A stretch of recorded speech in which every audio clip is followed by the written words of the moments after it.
Now, it's one of the most intractable policy problems of our times. How do we best deal with the consequences of drug addiction and break the cycle of offending? Today, the Justice Secretary, Chris Grayling, met with a delegation from the United States, amongst them former addict and sitcom star, the actor Matthew Perry, who think drug courts are the answer. We'll ask in a moment whether they are, but first, what are they? Here's Zoe Conway. Drug courts? They ain't easy.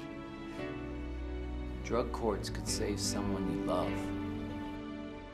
Drug courts are the solution. There's no shortage of famous recovering addicts to evangelise about America's drug courts. They've reinvented the relationship between judge and offender. Stay clean and the offender gets lots of praise and stays out of prison. It's rather less touchy-feely in Glasgow. Their drug court opened more than 10 years ago. Anything you want to say to me? Thanks for giving me the opportunity. You got another 6 months to go, so this is where we get into the home straight now, and you finish off. All right? Yes. Good, well done to you. I'm delighted for you. Well done. Thank you.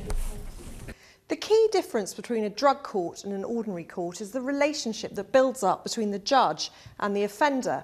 The judge is meant to act like a mentor, encouraging and supporting the offender to stay off the drugs. The offender is meant to confide in the judge and tell them how the treatment programme's going. It all sounds a bit happy-clappy, but the judge does have sanctions at their disposal. They can send the offender to prison if they drop out of the treatment programme. As an analogy, I don't know, you could say a bit of the football manager analogy where, you know, some players need to be told in frank terms and some players need an arm put round them. I've not put an arm round any of them yet. Maybe that's the sort of thing they do in America, but that wouldn't work in Glasgow. Martin Boyle was addicted to drugs for 20 years and imprisoned 25 times. He says he couldn't have turned his life around without the support of a drug court sheriff. She was amazing. Even the way she spoke to me, she treated me like a human being. There was no barriers, there was no stigma.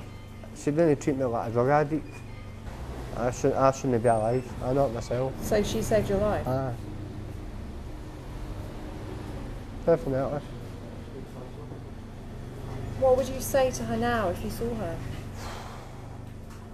her?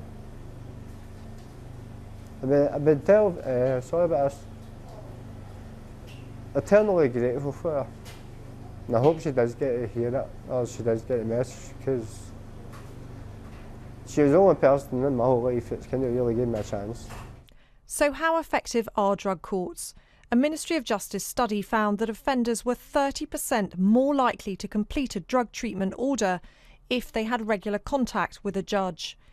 But the sample size was small. The department admits there's no robust evidence on the impact of drug courts on reoffending. Evidence from America is more compelling.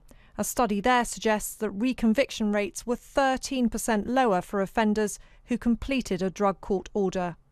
Well, you've sat through the drug court process. Can you describe to me what it looks like? It's really a place of celebration.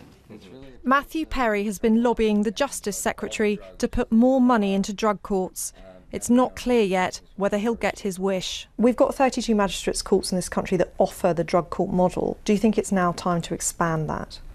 What matters, I think, in our justice system is what works, and we've clearly got some evidence in the UK, but interesting evidence from the States as well, that there is a potential here to have an impact on reoffending levels.